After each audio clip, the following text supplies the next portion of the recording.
As ek aanhou in my sonde, dan verwerp ek dit wat God vir my gegee het. Kyk hierso Hebreërs 10 vers 26 sê, want as ons opsetlik sondig, nadat ons die kennis van die waarheid ontvang het, bly daar geen offer vir sondes oor nie. As jy opsetlik sondig. Wanneer ek nou aanhou, ek het geleer wat verkeerd is, ek hou aan, en sê maar 'n verskriklike verwagting van oordeel en 'n vuurgloed van die teestanders wat sal verteer.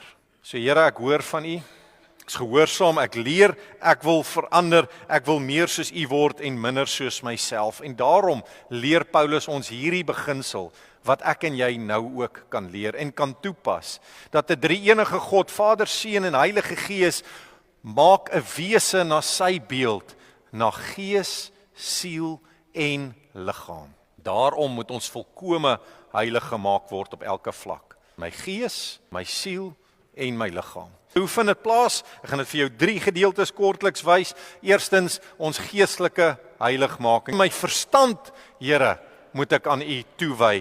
Dan sien ons die tweede gedeelte, ek het geestelike heiligmaking, ek het heiligmaking na my siel. Dit wie ek in my wese is. Hierdie gedagtes wat rondom my maal van ek is nie goed genoeg nie, ek is nie waardig genoeg nie. Dis nie van God af nie.